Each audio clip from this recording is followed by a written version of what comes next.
CTV News, Vancouver Island Report. Good evening. We begin tonight with the latest on the search for a missing Saanich woman, and it has taken a dramatic turn in the Comox Valley.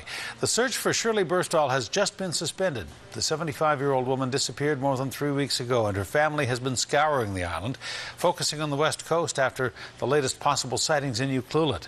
The search moved then to the Comox Valley yesterday after her car was found at the base of Mount Washington, and CTV News has learned it may have been there all along. Our Gord Kurbis has the latest. They're back for a second full day of searching. Volunteers are trying to find a Saanich woman whose car was discovered here on Monday. They're racing against the clock and the weather to try to locate 75-year-old Shirley Burstall. The weather certainly makes searching more of a challenge. The rain can quickly disturb any clues that might have still been evident. Just means that a little harder work for everyone involved out there. Burstall's been missing since April 1st. RCMP say her car was discovered here on this remote road on Monday. There's still no sign of the missing senior. The vehicle was locked. No signs of forced entry or foul play at this time inside the vehicle. And yes, some of her personal effects were locked in the trunk and in the vehicle as well. RCMP and search volunteers say one of the important factors in this case is knowing exactly how long Burstall's car had been parked along that side road. Police say that the car was discovered on Monday and they launched a search immediately. But today, CTV News has learned that the vehicle has actually been there much longer, and the police were told more than a week ago that the car was in the area.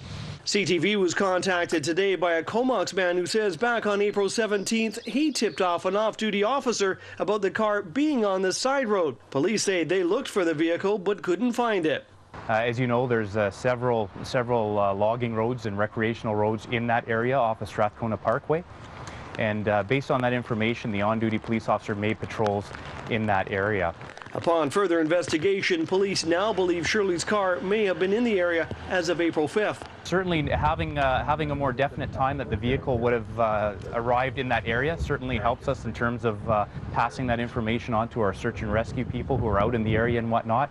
Volunteers have combed every possible area they could think of, but there's been no clues. Trying to put ourselves in her place, taking a look at the terrain, what might look interesting.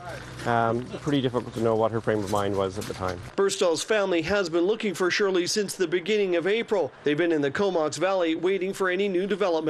They're very concerned as well, and they've been very appreciative of all the efforts from the public, the volunteers, and everyone involved that's come forward to help. Police have brought the family up to date with this new information and are hoping anyone who may have been around the Strathcona Parkway area and may have seen the vehicle will give them a call. Gord Kurbis, CTV News in the Comox Valley.